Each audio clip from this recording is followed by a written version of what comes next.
Today we're here for this Managing Team Performance, Keeping Teams Motivated and Focused with Bob Sutton and Beth Steinberg. I'd like to do a brief introduction and we're going to get started. Bob Sutton is an organizational psychologist, best-selling author of 8 books. He studies leadership, innovation, organizational change, workplace dynamics. Bob has published over 200 articles, chapters, case studies, and scholarly and applied outlets. Bob is the guy that you want to ask about all things work. Also, he is joined today by Beth Steinberg. Beth is a tech industry advisor and coach with over 25 years of experience in organizational development, talent strategy, and leadership development. She's also a wonderful follow on LinkedIn. So happy to have both of you here today and looking forward to the conversation. Welcome. All right. Thanks, Robin. All right, let's get going. So welcome, everybody. The first person is a professor from Pakistan. Hello. We've got 101 people, so we've crossed the 100-person margin.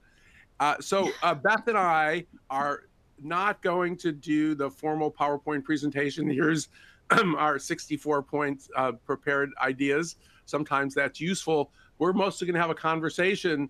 And as Robin indicated, I've spent some 40 years studying organizations, but Beth, who I think has spent nearly that long actually leading organizations. So I talk about it and she does it. So let's make this interview mostly with Beth. Please put your questions in chat, or I guess it's Q&A it's called, because we want to weave in your ideas and questions throughout to make this as interactive as possible. Okay, Beth. So Robin gave a short description of your resume and experiences. The first time I ever heard Beth Steinberg's name was when I went to work consulting for a guy named Chris Cox, who was a 25-year-old head of HR at Facebook. And Beth had just left as head of HR at Facebook. And she's had many jobs since. I'm not going to list all of them. But as a way to warm up, rather than listing your long resume, Beth, tell us, what are the 3 most important jobs you had and what in the most important lesson from each, just to sort of get us a sense of Yes. your perspective on leadership. Yeah, well, thank you, Bob, and thank you, Robin, for that introduction. I've had a lot of great jobs, a lot of very interesting and challenging jobs. I certainly try to learn from each of those experiences. So I'm trying to distill it a little bit. And I would say, my very first job was at Nordstrom. And that was many, many years ago. And, when I was there, it was still kind of the second generation of the Nordstrom family. And it was very, very much centered then around, customer service and doing what's right for the people that you were serving. And some of the things that I learned there have stayed with me throughout my career, and I still think about them today. And a few of those things are the concept of the inverted pyramid. And, if you haven't seen that, it's essentially, instead of the leaders at the top, it's really the people at the top and the leaders at the bottom. And to this day, I remember a visual that they had where there were like hands supporting the pyramid. And I have always taken that with me in thinking my job as a leader is to support the people in the organization and to support the people on my team. The other thing at Nordstrom that I really learned was little things matter. And there were a couple of occasions where perhaps I did something that was, a good thing, and maybe it went through something challenging with the customer, and I would get a note from Mr. Bruce, who's now passed away, who was the second generation, just thanking me for what I did. And, people who've reported to me know I write handwritten notes to my team. Right. And I think I still have those notes, and they've meant a lot to me. It's a very small thing that can mean an awful lot to people. So don't discount the small things. Yeah. So that's straight out of Adam Grant's research. When you thank people, Yeah. it actually has a remark to saying thank you. Exactly. It actually Exactly. works. I think a lot of times we over-engineer recognition, Right. and we don't have to. We don't have to. I think, Facebook was certainly, I wasn't there for a long time, but it certainly had a lasting impact on me. And I think what I really learned at Facebook was in the early days, I think, and I think this still happens today, there's a little bit of a disdain for having structure, having management, feeling that people just want it to be, a free-for-all. And what I learned at Facebook is you may think that's what people want. They actually don't want that. And I think, there's a continuum of, being a real bureaucratic organization and being a chaotic organization. Nobody wants either, right? What I think people want is just enough management. So there's just enough structure where things are clear, you know what you're responsible for, you know who to go to. And so what I learned, I think, at Facebook is sort of the concept of just enough management. And you can go awry either way, by too much or too little. And then I would say kind of the third company where I really learned a lot, and I use some of the concepts I learned there, again, in my coaching work and in the work I do at every company I've been at ever since. And that's really the concept of proactive talent planning and talent strategy. And when I was at Nike, they were going through a time period where e-commerce was just, coming up. That was a long time ago, but, to think, nobody really bought shoes online at that time, but they knew it was coming. They didn't have a lot of people in the organization that knew how to do those things. So a process was started around being very meticulous around planning for the competencies that we did not have, thinking about succession in a very almost mathematical way, thinking about development in terms of, what do we really need to do to give the people both the critical experiences and the competency building that they need to succeed in the organization.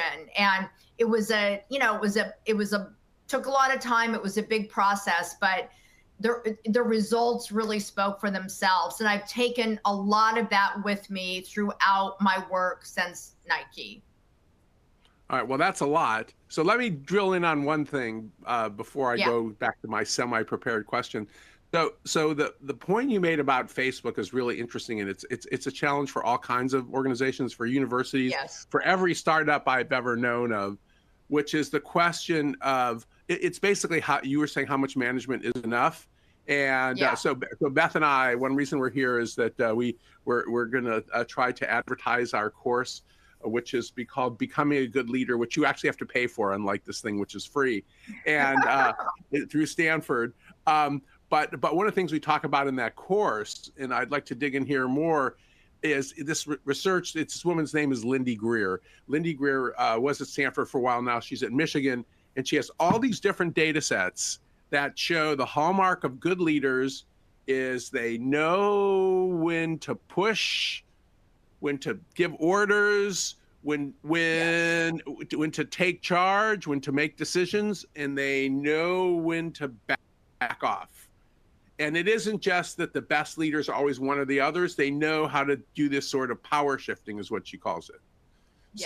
So that's sort of, so to you, thinking for the experienced and aspiring leaders out there, what advice would you have about when to push and when to back off? What are the signals from the people you lead? Well, I think it's an interesting question that probably doesn't have an exact answer. I think part of it is understanding your people enough to know what they need and when they need it. And, you know, I've always had a saying, you know, provide support without removing responsibility. So sort of knowing your people enough to know, listen, I'm going to have to come in and intervene right now because you really need the help.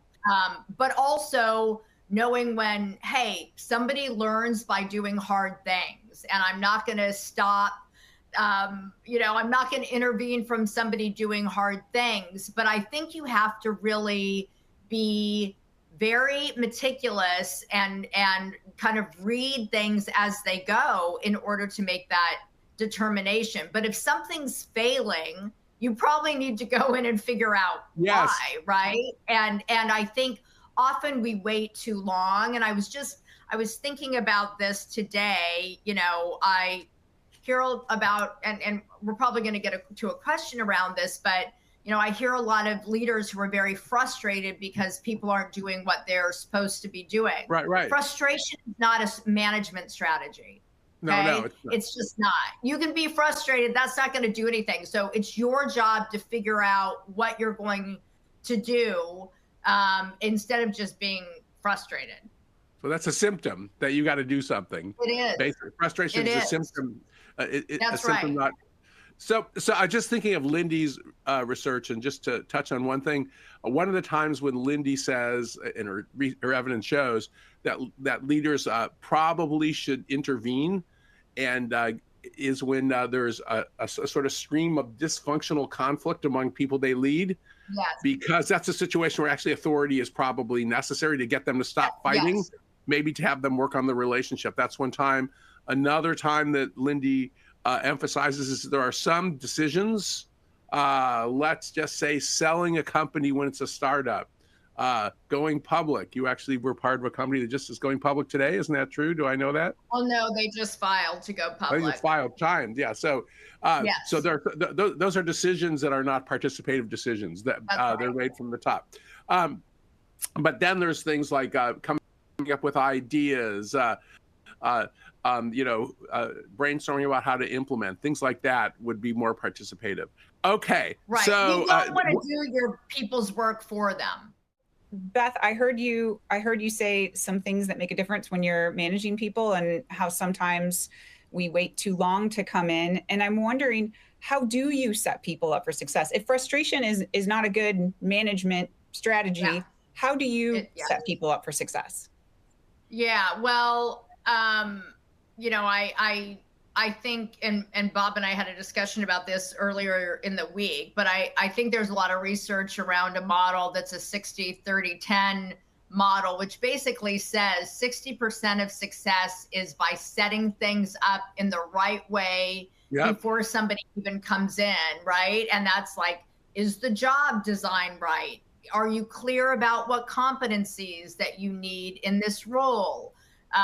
Are there clear lines of reporting and clarity, clear goals, all of those things? And so I think that has a lot to do with that. I often see people rush in to fill a need with a head count without really thinking about, and I think it's a huge, huge mistake. And then, you know, people often fail, and it's no surprise that they do. Right. And so, and then, you know, 30% is on the onboarding, getting them, you know, the relationships that they need within the organization, collaboration, all of that. And then, you know, 10% is really the intervention that happens when somebody is failing. So it's like, it's pretty rare that actually has a lot of ability to succeed if the other things have not been done. And so, you know, I think you really need to think up front about how someone's going to be successful before just rushing in and, you know, hiring somebody without doing that hard work that you need to do in the beginning. Bob, what would you add to that? Well, I want to build on that a little bit. So the model that Beth is talking about was originally developed by one of my mentors, Richard Hackman, and And Beth actually did a post about it on LinkedIn, just came out today. So you can read Beth's post. So this is brand new stuff. Richard was at Harvard and probably spent 50 years studying team dynamics. You also can read more about the 60-30-10 model. A woman named Sadal Neely, a graduate of our program, I was on her dissertation committee. She wrote a book called The Remote Work Revolution. So if you want to dig into it more. But the upshot is, and let me sort of focus from, rather than being the academic and giving you citations, to underline what Beth is talking about, there tends to be this attribution error that bosses make. And we might even make to ourselves that I'm failing, it must be my problem. That person is failing, they're a loser. But if you actually look at the evidence, more often somebody's failing because they've got a badly designed organization, team, or job. Right. And you should look to the context they're in. And there's all sorts of work, including some experiments at Google, where they would take people who were in the bottom decile, and instead of firing them, just move them to a new job. And on average, they'd move up to about the 50th percentile. So it's really important to not blame the person when the environment they're in is designed to make them fail. That's right. Any interesting questions, Robin? Yeah, thanks for asking. Thanks for asking, Bob. We just got a new question in I think a lot of people can kind of relate to. It has to do with, we have some of our leaders that want to know everything about everything in the business when much of the info is out of their purview. We feel like it's going to weigh them down. If they have this information, they have no authority over. However, they continue to say that they feel like they need this information, even when it's not part of the department they are managing. How should we handle this? Ooh, Beth, that's a good one. What do you think? Yeah, I mean, so I do see this happen all the time, and I kind of my first instinct is to figure out why. Why do they feel like they need to know this? Oftentimes, it is, they have a need to want to control things, and information may help them. It could be a status issue that, they feel like, I think status is a really, I don't know if, people are familiar with the SCARF model, which is a neuroscience model, which I use all the time, but, status drives a lot in organizations. And so, I often think about, is that driving it? The reality is sometimes if you have too much information, you cannot be effective. Yep. And, you have different leaders in different organizations for a reason. So, I mean, I think the way that I would deal with it would be to ask the person, why? Why do you think this is important? Why do you think you need this? And try to dissect it from there. So I just to build on this, I tend to think of this being partly a cultural issue, that there are some organizations, and I'll do a comparison between Google and Apple. There are some organizations where there's so much secrecy that actually it's impossible for you to know what other people are doing. And this has the advantage of focus. It has the disadvantage of sometimes it's hard to weave things together. Yes. And then there's other organizations where the norm, where nobody ever says stay in your lane, hardly ever. And the one I think of is Google, where all my friends who have worked at Google, they seem to be invited to every decision on every mail list. And so one of our friends, Kim Scott, who wrote a book called Radical Candor, quite famous book, Kim describes, so she's at Google and she's getting hundreds of emails a day, okay? And she's invited to go to every meeting and be involved in every decision. She moves to Apple to teach in Apple University. And she said, I kept thinking my email was broken. I'd get 2 or 3 emails a day. And they were always specifically on exactly what I was working on and what my team was working on.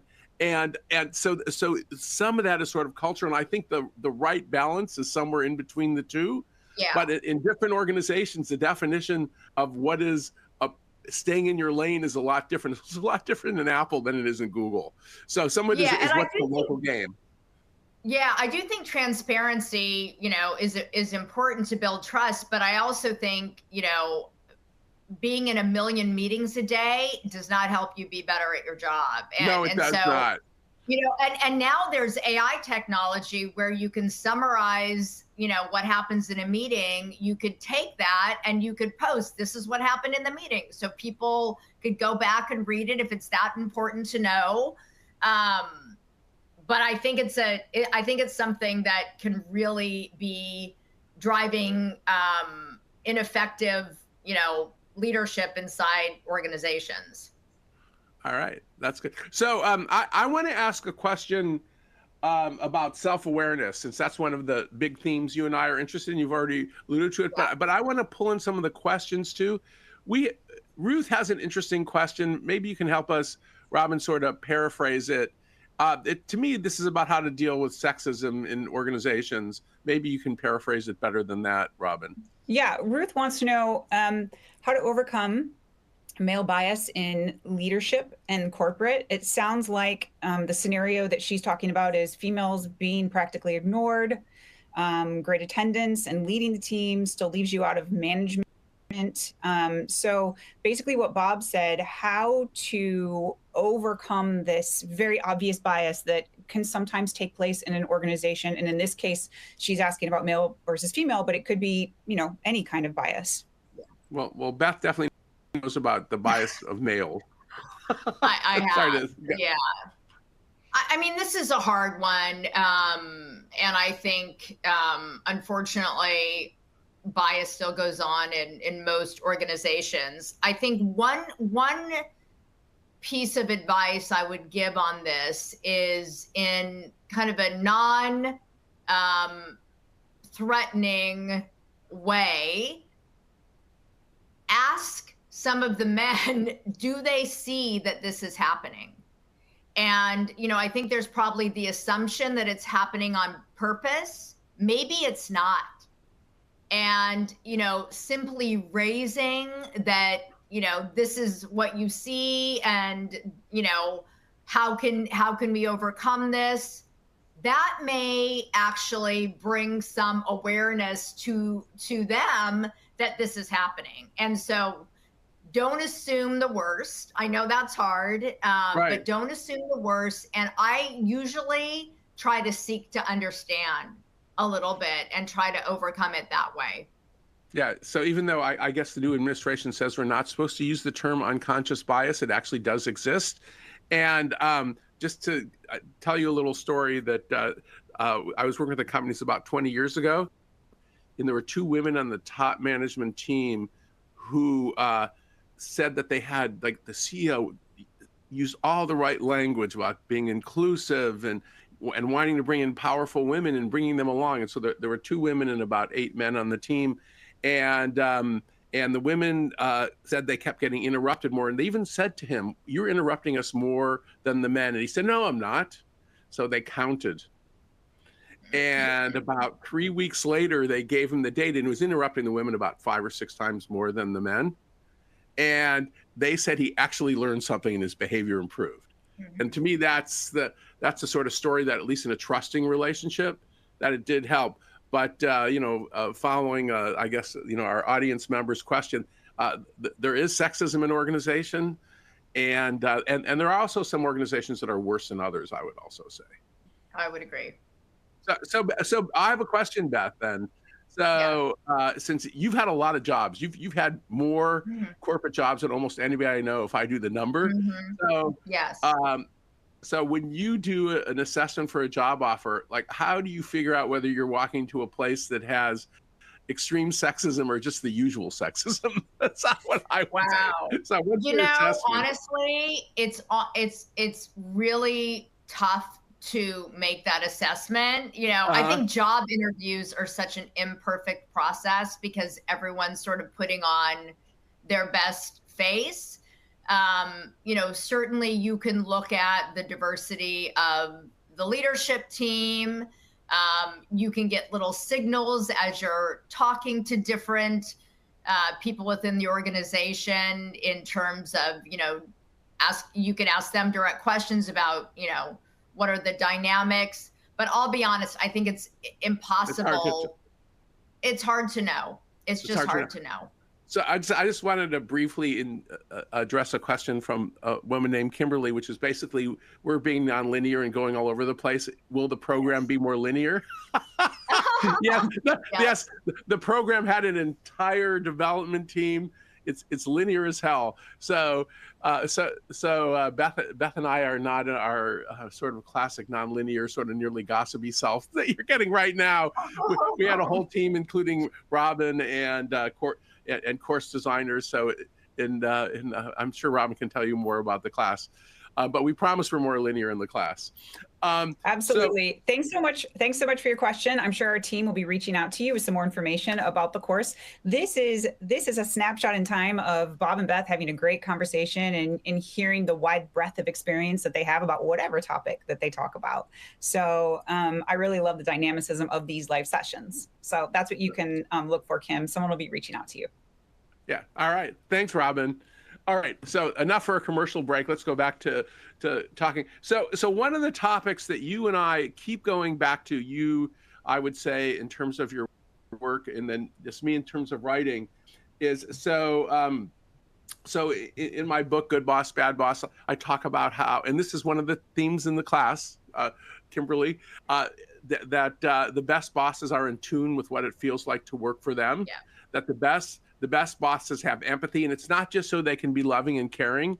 It actually turns out that you can get better performance out of people and innovation if you understand what it feels like to work for you. So that's great. I can say that as an academic. But so Beth, in real life, so what do you do and how do you develop managers so they have more empathy for the people they work with and understand how their behavior impacts those people? Yeah, how do you do that? How do I do it? Well, I think, for my own personal leadership style, I think, it certainly took me a while as I matured in my own leadership to understand how important this was. And as I, as I started to develop and quite honestly see leaders who I had reported to and really taking an inventory of what they did that I thought was really effective and helped me succeed and be the best I could be. And the things that they did that I thought didn't and were barriers to my success. And I really started thinking about how do I take the things that are good and keep doing those things, and how do I never do the things that were bad. And I even made a spreadsheet of them. I was really conscientious of this. And so I think a couple things. Number one, I try to coach leaders, and I've tried to do this myself, of really trying to understand the person individually. And I know that can be hard when you have a large team, but people are not the same.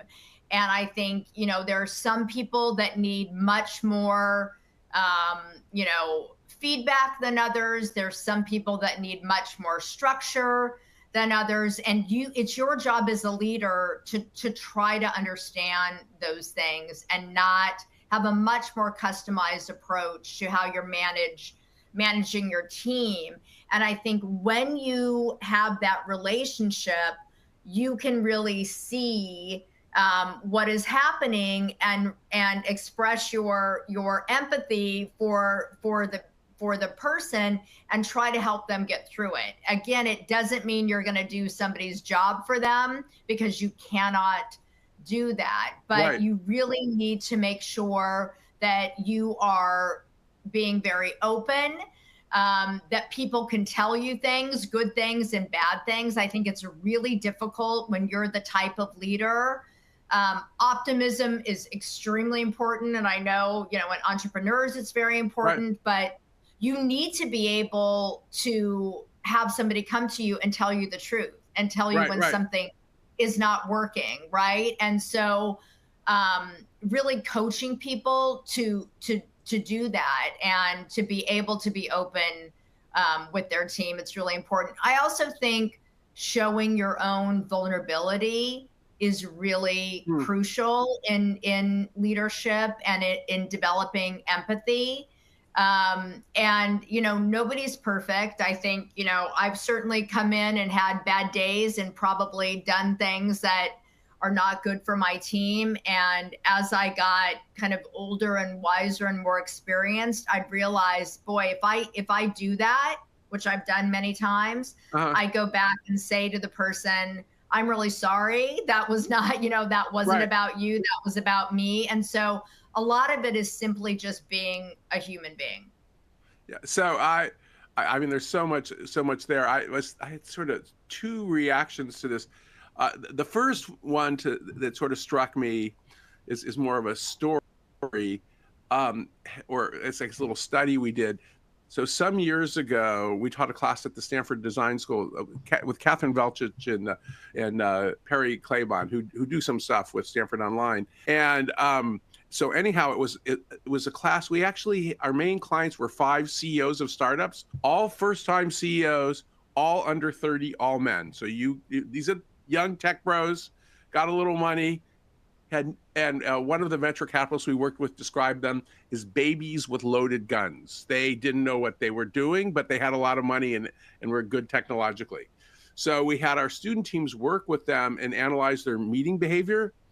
And what they measured was, so a lot of these were 15-minute stand-up meetings. So they'd measure the percentage of talking time by the CEO versus everybody else. And they would also measure the percentage of questions that the CEO asked versus the number of statements they made. So there's one CEO in particular, I remember, 15-minute meeting, 14 minutes of talking, all statements, no questions. And back to this sort of this unconscious bias, and this team was all men, so this is all, this is classic startup. The degree to which this guy got better throughout the term by changing his behavior. He would even sort of practice the meeting before. And to me, the thing that I learned from that, and this is a self-awareness thing, he had no self-awareness, but once he got the data, he actually got better.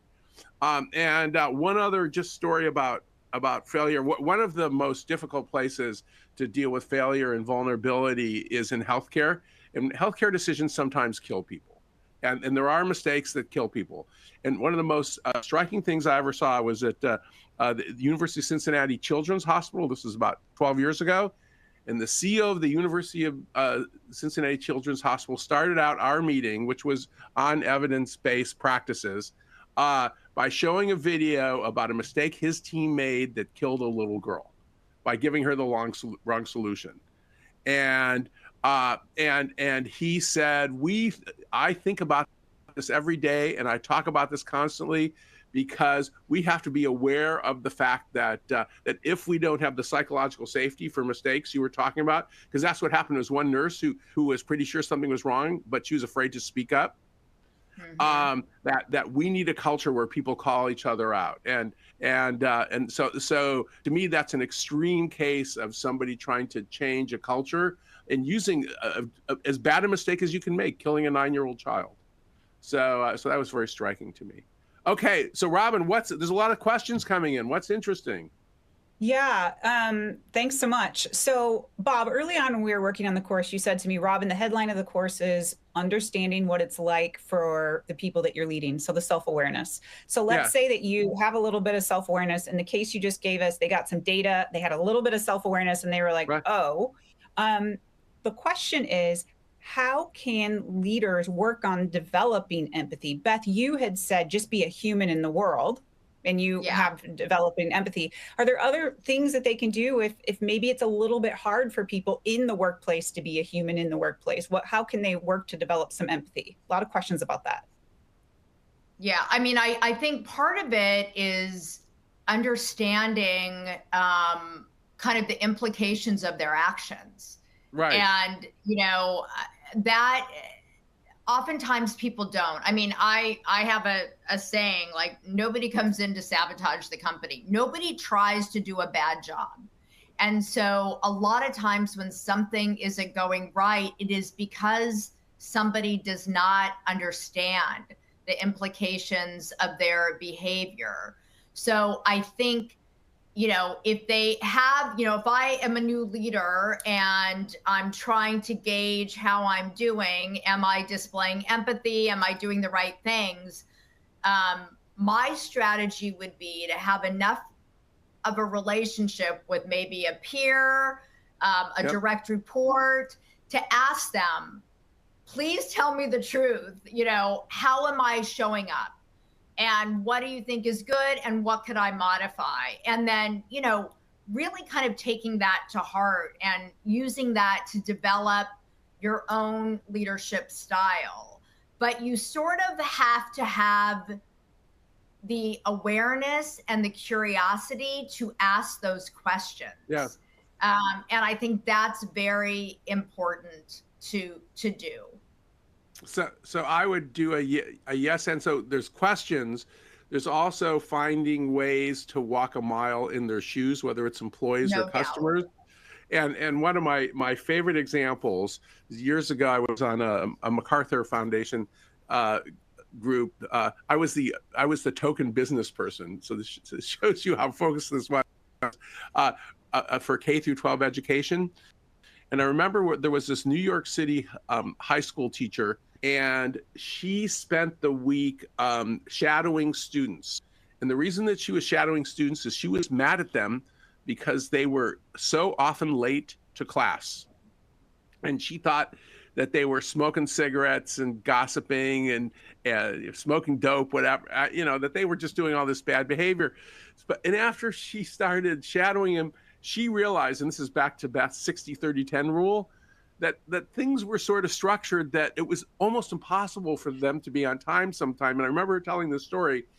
There was a woman, so this is a 7-story high school in New York City. They have to go up 7 stories of stairs, or there is elevators, but the elevators are so crowded they're useless.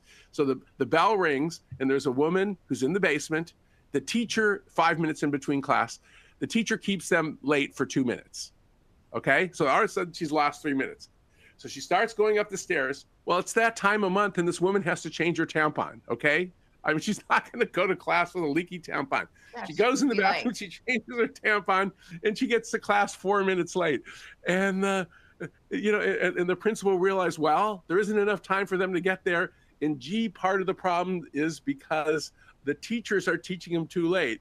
So they added more time in between classes, and she started really, really riding the teachers to let them out on time. And to me, that's a really good example of having sort of empathy. In this case, it's, for a student, for a client, whatever you want to call them.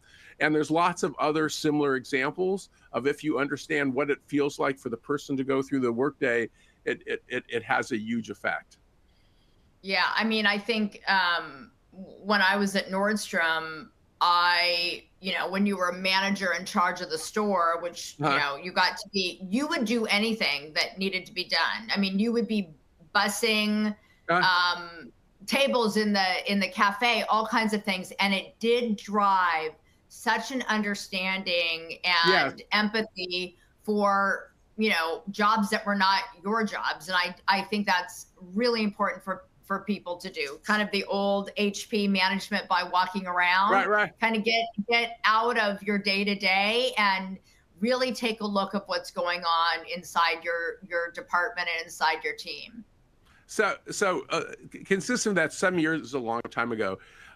So I spent some time with the folks at McDonald's to understand their perspective on running McDonald's. And of course, they're all franchised, so they have limited control over how they're actually ran. But when they did a model of what would be a good owner or a shift manager at a McDonald's, it would always be the person who would fill in and do what was ever necessary. We can see this through the restaurant. Sometimes there's a restaurant manager who stands there with their arms folded and does nothing.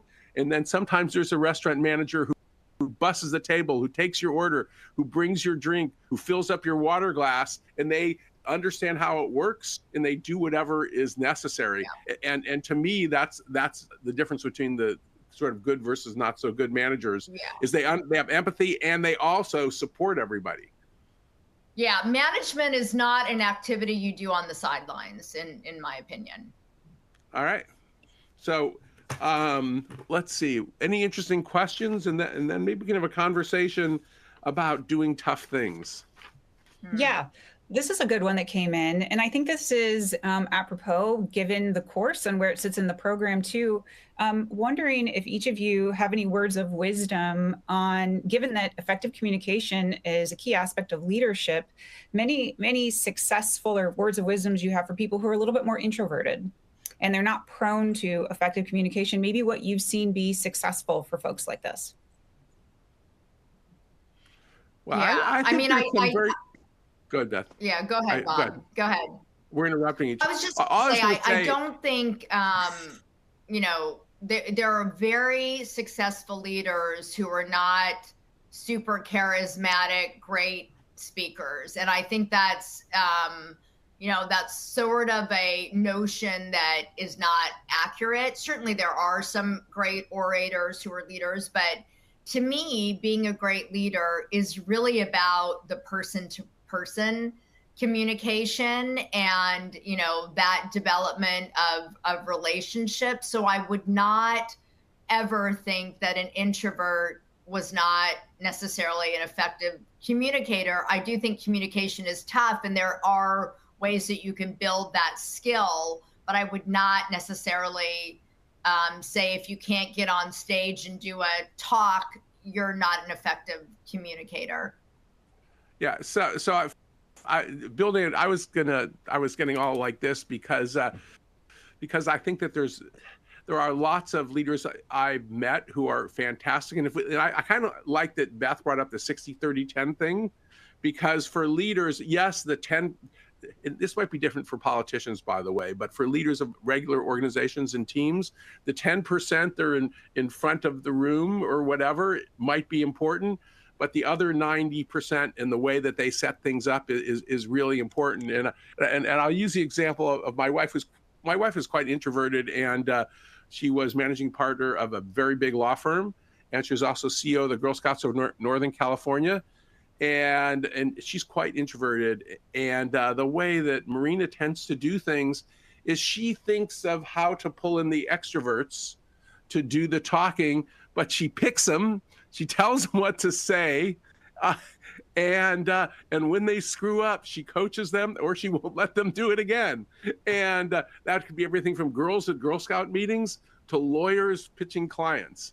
And to me, there's lots of elements of leadership that there's very successful introverts. And I just thinking of some quite successful introverts in the history of Silicon Valley, Hewlett and Packard were really introverted. And by the way, Tim Cook is too, and they're doing okay. Yeah, he is. Yeah. And Ed Catmull's pretty introverted too. I for a while, my colleague Huggy Rao and I were hanging out with Ed Catmull, and Ed is the opposite of a narcissist. When he wrote his book, Creativity Incorporated, I read a first draft and I said, not enough narcissism. You hardly talk about yourself at all. And so it is possible. And he worked with Steve Jobs, so he had plenty of extroversion and charisma to help him. But to me, in some ways, it's just that introverts and extroverts need each other, is the way I would think about it. Yeah. All right. What else is interesting? Well, Karen wanted us to know, and I think this is a good point. There's a cable TV show called Undercover Boss, which is basically what you just described, where the CEO goes in disguise and works in the company. And this is interesting. The CEO often finds a huge disconnect between executive decision-making and things that really go on. And many of the workers featured have been promoted because they actually understand what's going on. There you go. Yeah, I mean, I do think for sure, and I've seen this over the years, that the more senior that you get in an organization, kind of the less you know about what is really going on. And I think part of that is, you know, you're not as close to the day to day, but also the information that comes to you tends to get really filtered because people don't want to disappoint you. They don't want to tell you things, you know, that might be bad information. I think that's dangerous. And so I think it's really important to be the kind of leader that can hear all kinds of information and to try to stay as close to things without micromanaging, because that's a very bad thing. But you do need to understand what's going on inside your department and your team. You do. And by the way, it's just natural to flatter more powerful people. It's just the way that human organizations are. Years ago, I got to know Toby Cosgrove, who is CEO of the Cleveland Clinic. He went from running the 8 or 9 cardiovascular surgeons to being head of the largest employer in the state of private employer in the state of Cleveland. And he said, all of a sudden, I became better looking. My dress got better. My jokes got funnier. And he said, it took me a while to realize that I hadn't gotten any better at all. They were just all brown nosing me. And you really got to be careful with that. So Beth, do you want to talk a little bit? We've been talking about all the nice stuff, but I was just thinking, Microsoft laid off 3% of its workforce this week. There's all this stuff that happens in organizations that are tough, many of which you have not only seen personally, you have done personally. Yes, I have. And I've talked to you right after you've done layoffs, and you weren't in a very good place. So let's talk about some of the tough things that leaders do: saying no, giving people negative feedback, maybe even laying people off. So what have you learned about what I would call it doing the tough, dirty work of management? Yeah. Because to me, bosses have to do that. That's part of the job. For sure. And I think, the first thing I would say is, if you want to be a leader, you need to understand you will have to do hard things and things you do not want to do. That is part of the job. You will have to give people hard feedback. You will likely have to terminate somebody for performance. You may have to do layoffs. You may have to work in constrained environments without enough resources. So that you need to be able to do those things, and they are not easy. And again, I think for me, what I always try to do is, when I am approaching a hard thing, I've had to, fire many people in my career, unfortunately. It's really important to me to be clear, to be empathetic, and to really treat people with dignity and respect in all situations. And, even when they're hard, you need to, I think I've shared with Bob, like, I one time had to fire somebody for doing I don't even know what it's called, like inhaling a whipped cream can in the espresso bar at Nordstrom. It was a crazy thing I had to fire somebody for. And in my head, I'm like, why would someone do something like this? I still treated that person with dignity and respect. And, so you really do have to have that lens in all cases. And, when you are operating in difficult environments, I always try, which again, as a leader, you will do, economies are cyclical. You have good times, you have bad times, you will have to do these things. I always try to help employees, my team, think about, what can you learn from this situation? How can you apply what you were learning right now for whatever you want to do next? What competencies are you building from this experience? And really try it. I don't want to be Pollyannic, like, oh, it's all fine. And not at all. This is hard. But what do you learn from this hard thing? When you think about, if you were the CEO of a company, what would you think about from a structure perspective, from a hiring perspective, to potentially avoid layoffs, right? What can you learn from these situations? I also think, quite frankly, just having a good team dynamic where people can be there for one another is really important. I've had lots of situations where teams are like, this is really hard. At least we have each other. I come in every day because we have the team. We know what we're focused on. We know the impact that we're making, and we're doing this together for the good of the company, and that gets us through. That's wonderful. So I'm going to ask Beth a final question in a few minutes, but I want to address something that Lynn Wang asked, which I think is really important, and it's one of my pet peeves and something I've thought about my whole career. And it's funny because it even applies to the Cleveland Clinic. But anyhow, how can I foster a supportive environment in a lab setting as a lab director rather than a competitive one, especially in a setting where multiple employees are vying for promotions? So here's the best I can do. The best I can do, and this is something I've thought about for years is there's a difference between teams and organizations in terms of how they define a superstar. And in organizations that in teams that foster cooperation, they reward people who do good individual work and help others succeed. And that, by the way, those are the surgeons who get promoted at the Cleveland Clinic. There's a famous soccer star, I can't remember her name right now, but I remember going to a speech and she described how her uncle gave her $1 for a goal and $1.50 for an assist. I think that's a pretty good example of it's better to give than to receive. And in an academia, I'm thinking of groups of heart surgeons, I'm thinking groups of scientists. Having been in academia a long time, there seem to be two sort of sets of cultures. One is the I get ahead by stabbing you in the back, or at least by not helping you. And there's other ones that I get ahead by doing my good work and helping other people succeed. And you know, at Microsoft, which I said, you know, I'm not happy about the 3% layoff, but I had some conversations about 3 or 4 years ago with Amy Coleman, who was then head of corporate HR. She is now the top head of HR. And she said, we completely changed our performance evaluation system under Satya Nadella.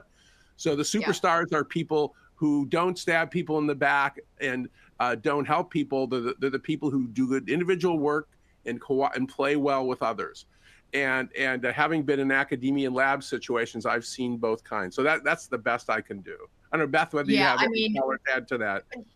No, I don't. I mean, I just would say I definitely have worked for leaders or have worked with leaders who feel like setting up an environment where people duking it out, that, you know, somebody wins and somebody loses is the way to decide who gets promoted. I think that's a really bad strategy. And I think it can really hurt the culture of a company. And I don't, you know, Bob, I don't know if there's research on this, but like, you know, my guess is results will not be long-term sustainable in that sort of competitive environment where somebody wins. I think that's at the individual level. Just read Adam Grant's book, Give and Take. Yeah. His argument is that, and he has some team level stuff, that people who are givers and leaders who are givers tend to do better in the long term, as long as they don't get exploited. Okay, so we got 5 minutes left, so I'm going to ask Beth my final question, and then Robin's going to take it away. So I love the person who asked, like, gee, this isn't very linear. Is the class more linear? Yes, we promise you the class is more linear. But I want to ask Beth sort of a closing question. And as you can tell from Beth, she's just scratching the surface. She said, I sometimes think that if Beth would write a leadership book, it would be called something like Leading People Through Hell. The number of crazy things you've been through is just nuts. Many. So you've had this remarkable career, but just sort of you know, I love to end on a positive note. So looking back, so what are you most proud of? I mean, you tend to be a very self-critical person, but you've done all sorts of wonderful things. What are you most proud of? Let's see. I mean, I definitely am proud of my career and how hard I've worked, for sure. But I would say what I am most proud of, especially kind of now where I'm, you know, sort of at the endish of my career, is the people that have worked on my teams who are now chief people officers, SVPs of people, you know, VPs of talent, and feel like they learn the skills to be able to do those jobs, you know, working on my teams. And I am in touch with so many of those people who are still in my orbit, still, you know, call me for advice. I often call them for advice now. And without question, that is what I'm the most proud of. And to me, that's what great leaders do, is they produce other leaders and then they support one another. So I think that's sort of a beautiful answer. Okay, so we're at the end of our unprepared remarks. We had some questions prepared. I'm sorry we didn't get to all of your questions and comments. They're actually fantastic. Beth and I, we taught this class together. We'll have other future adventures together. And we look forward to seeing you at other Stanford online events. And we even do some stuff in person at Stanford now that the COVID craziness is over. So thank you so much. And thanks for hosting us, Robin. And a big thanks to my friend Beth for joining us. Thank you, Bob. And thank you, Robin. Thank you both. Thank you both for coming here and having this honest and engaging conversation for an hour. It's like you guys are in the same room chatting and we just get to listen. So thanks so much. And thanks to everyone who joined. It's all your questions and your participation and interest that make this such a wonderful time for everyone. So you're going to be getting the recording. If you would like to see more of Beth and Bob on your computer screen, you can check out Becoming a Good Leader course. It's linked in your dashboard. Thanks, everybody. Signing off from Stanford. Thank you. Bye-bye.